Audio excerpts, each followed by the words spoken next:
욥의 기도라는 제목으로 말씀 전할 때에 많은 은혜 받으시기 바랍니다.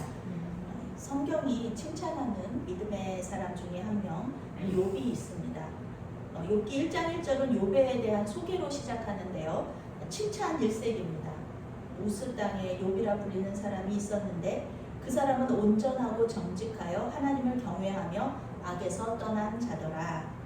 새번역 성경은 이렇게 번역합니다. 그는 흠이 없고 정직하였으며 하나님을 경외하며 악을 멀리하는 사람이었다. 또 영어 성경은 또 이렇게 번역합니다. 그는 정말 좋은 사람이었다. 그는 하나님을 경외하고 악한 일 하는 것을 거절하는 사람이었다. 이렇게 번역합니다. 이런 칭찬을 받으면요 굉장히 기쁠 것 같아요. 특히 성경에서 하나님께서 칭찬하시는 거잖아요. 그래서 욥기를 두고 고대 근동에서 유행하는 소설이었다고 얘기하는 사람들도 있어요. 성경이 이렇게 칭찬하는 사람이 실제로 있을 리가 없고, 이 욥은 지금 보면 완벽한 사람이거든요. 그런 사람이 있을 리가 없고, 또 욥과 같이 하루아침에 모든 자녀와 재산을 잃어버리는 일도 불가능하다. 그렇기 때문에 이것은 그저 소설일 뿐이다. 우리에게 교훈을 주는 그런 이야기일 뿐이다라고 주장하는 학자들도 있습니다. 학자들이 소설이라고 말할 정도로 의인은 완벽한 욥은 완벽한 의인이었고요. 그의 삶은 굉장히 극적입니다. 우리는 보통 욥기 1장과 42장만을 읽으면서 욥기를 묵상하고 설교합니다. 저도 주일학교, 교회학교에서 어린이들한테 설교할 때 욥이 이렇게 고난을 받으면서도 하나님을 찬양하고 하나님 떠나지 않고 그러다가 2배의 복을 받았다. 이렇게 설교를 하기도 했습니다. 모든 것을 다 잃고도 하나님을 원망하지 않은 욥이 결국 2배의 복을 받는 것을 보면서 우리는 또 도전을 받기도 하는 것이죠. 그러나 욥기 2장부터 41장까지는 욥의 탄식과 친구들의 정죄로 가득 차 있습니다. 신학적으로는 신명기적인 신학이라고 부르는데요. 아무 잘못도 없는 욥이, 이 의인 욥이 왜 이렇게 고난을 당해야 하는가? 라는 질문과 대답이 그 속에서 있어요. 계속해서 질문하고요. 계속해서 친구들이 대답해줘요. 그런데 놀라운 것은 욥은 왜 자신이 그 고난을 당하는지 끝까지 알지 못합니다. 우리는 알잖아요. 우리는 그 하나님과 사탄이 내기를 해서 그래서 거기서 비롯되었다. 이 고난이, 욥의 고난이 거기서 비롯되었다는 것을 우리는 알고 있어요. 그런데 적어도 성경 속에서 욥은 그 이유를 끝까지 알지 못합니다. 오늘 말씀은 사랑하는 자녀들과 그 많던 재산을 잃고 온몸에 악성 종기로 고통받으면서 욥이 하나님께 탄식하는 내용입니다. 한마디로 말하면 죽여달라, 하나님 죽여주십시오, 이렇게 기도하는 겁니다. 우리가 조선시대 사극을 보면은요, 그 신하들이 임금에게 머리를 조아리면서 이야기하잖아요. 전하, 죽여주시옵소서, 전하, 통촉하여 주시옵소서, 이렇게 말하는 장면을 볼 수 있습니다. 그런데 신하들이 정말 죽여달라고, 우리를 죽여달라고 그렇게 얘기하는 거 아니지 않아요? 물론 이제 죽을 죄를 지었지만 왕께서 좀 아량을 베풀어 주셔서 나를 좀 살려주십시오, 이렇게 말할 때도 있어요. 그런데 통촉하다라는 뜻은요, 깊이 헤아려 살피다, 이런 뜻을 가지고 있습니다. 왕이 신하들의 어려움, 억울함, 이런 것을 깊이 헤아려서 살펴달라, 이렇게 요청하는 것이죠. 이 하나님 앞에서 탄식하면서 죽는 것이 낫겠다. 오늘 욥이 그렇게 기도하잖아요. 하나님, 죽는 것이 낫겠습니다. 죽여주십시오. 이렇게 말하는 욥의 마음이 바로 이러한 마음이 아니었을까 하는 생각이 듭니다. 욥이 생각하기에는 자기가 이렇게 하나님께 벌을 받을 정도로 잘못한 게 없는 거예요. 하나님께서 이렇게 친구들도 다 자기 잘못이라고 그러고 자기 죄인이라고 얘기하는데, 자기가 생각해도 하나님한테 이렇게 벌을 받을 정도로 내가 잘못한 게 없습니다. 하나님 앞에 죄짓지 않았습니다. 이렇게 생각하는 거예요. 신명기를 기록한 모세는요, 하나님 잘 믿으면 복을 받고 하나님 잘 믿지 않으면 벌을 받는다고 그렇게 얘기를 했어요. 그래서 신명기 신학입니다. 그런데 욥은 아무 죄가 없잖아요. 그런데 큰 고난을 받았다. 왜 그랬을까요? 우리는 고난을 통해서 더욱 하나님과 친밀한 관계 속으로 들어갈 수 있기 때문에 그렇습니다. 고난을 받으면 하나님과 멀어질 것 같잖아요. 하나님 떠날 것 같잖아요. 그런데 정말 하나님을 믿는 사람들은요, 그렇지 않거든요. 믿음의 사람들은 고난을 받으면 하나님께 더 매달립니다. 오늘 말씀에서 욥이 탄식했다고 하는데, 탄식은 육체적 고통 또는 정신적 고통으로 신음하는 것을 뜻합니다.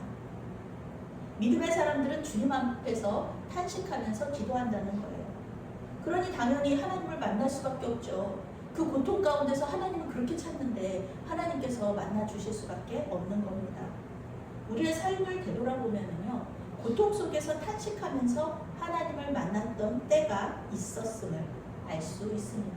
우리 권사님도 우리 목사님도 그런 때가 있으셨을 거예요. 정신적인 고통과 육체적인 고통 가운데 하나님 차라리 죽는 게 낫겠습니다 라고 기도했던 그때, 저도 이제 가장 최근에 이런 경험을 한 것이 이제 사순절 동안 사역제를 놓고 열심히 기도했는데 결국은 미파가 되어버렸던 그때의 기억. 지금은 웃으면서 이야기하는데요, 그때 제가 얼마나 심각했었는지 모르겠습니다. 지금도 다른 저와 같은 목사 안수를 받았던 그 동기들하고 저랑 연급이 1년 차이가 나요. 제가 1년 동안 미파였기 때문에. 그러면 그때 그 먹먹함이 또 기억이 나는 거예요. 하나님 정말 계신 거 맞느냐? 계시다면 어떻게 이러실 수가 있느냐? 내가 뭘 잘못했느냐? 나는 주님 앞에 충성한 것밖에는 없습니다. 그런데 주님 저를 미파를 시켜 놓으시다니요. 평신도로 신앙생활 잘하고 있는 저를 부르셔서 기어코 미파를 만들어 놓으십니까? 이렇게 기도했던 기억이 있어요. 그런데요, 놀라운 것은요, 저의 믿음이 가장 이렇게 또 성장했던 때가 바로 그때였습니다. 부목사에서 담임 목사로 가는 그 길목에서 저를 연단시키신 것이 바로 하나님의 그때, 그 미파의 때에 하나님께서 가장 저에게 잘해주셨고요, 많은 좋은 목사님들, 동역자들을 만나게 하셨다는 것입니다. 사람들과 하나님께 가장 많은 사랑과 은혜 그리고 배려를 받았던 때가 바로 이 1년간의 미파 기간이었다는 것입니다. 하나님께는 빛과 어둠이 같다, 이렇게 시편 139편에서 시인이 노래하고 있습니다. 우리에게는 어둠이고 우리에게는 절망이지만 하나님께는 빛과 어둠 똑같아요. 우리는 지금 빛 속에 살아, 나는 너무 기쁘고 감사해, 이런 때 하나님이 함께 계시고요. 정말 하나님 없는 것 같아, 나 정말 절망적이야, 나는 지금 몸도 너무 아프고 정신적으로도 힘들어, 이럴 때도 하나님은 우리와 함께 계신다는 겁니다. 고통과 절망 속에서 주님을 찾으시기 바랍니다. 욥기 3장부터 37장까지 욥은 계속해서 하나님을 찾아요. 하나님께 계속 이렇게도 말씀드리고 저렇게도 말씀드리면서 계속 하나님을 불러요. 그런데요, 3장부터 37장까지 하나님 대답해 주지 않으시고, 드디어 38장에서 하나님은 욥에게 나타나시고 욥의 질문에 그때에야 대답해 주십니다. 하나님은 욥과 멀리 떨어져 계시다가 갑자기 38장에서 나타나신 게 아니에요. 하나님은 무소부재신 하나님이시잖아요. 그러니까 욥과 함께 계셨어요. 그 고통 가운데도 함께 계셨다는 겁니다. 욥이 알아차리지 못했을 뿐이에요.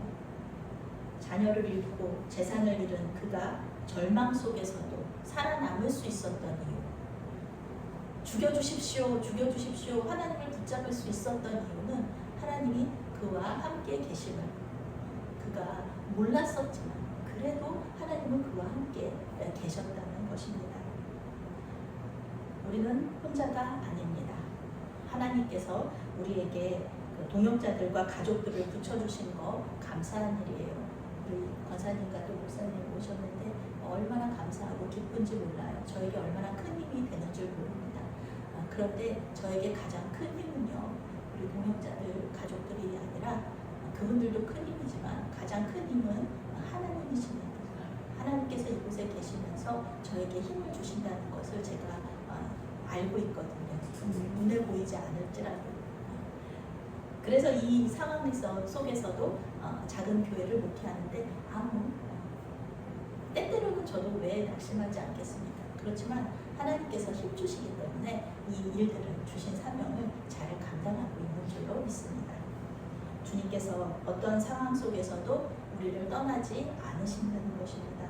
고통 가운데서도 주님을 굳게 붙잡을 때 십자가의 주님, 고통 가운데서 우리를 위해서 십자가에서 고통당하셨던 그 주님, 그 주님을 우리가 붙잡고 바라볼 때 그 고난의 때가 지나간다는 것입니다.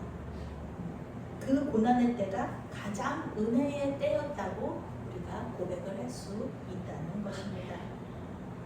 믿음의 여정을 계속해서 걸어가실 때 분명히 고난이 있어요. 고통이 있습니다. 그러나 잊지 말아야 될 것은 하나님께서 우리와 함께 하고 계신다는 겁니다. 그리고 그 고난의 때가 가장 좋은 때였다. 우리 주님께서 가장 잘해주셨다. 그렇게 고백을 할 날을 기대하면서 우리 또 오늘도 기도하면서 하나님께 나아가시는 예배하시면서 주님만 바라보시는 저와 여러분이 되시기를 바라겠습니다. 아멘. 사랑하는 하나님, 고통과 고난 가운데서도 주님을 붙잡고 주님을 찾게 하여 주시옵소서. 이유를 모를 때에도 주님의 사랑과 뜻을 믿으며 주님께서 걸어가신 그 길을 담담하게 걸어가는 저와 또 우리 성도님들 또 목사님 되게 하여 주시옵소서. 예수님의 이름으로 기도합니다. 아멘.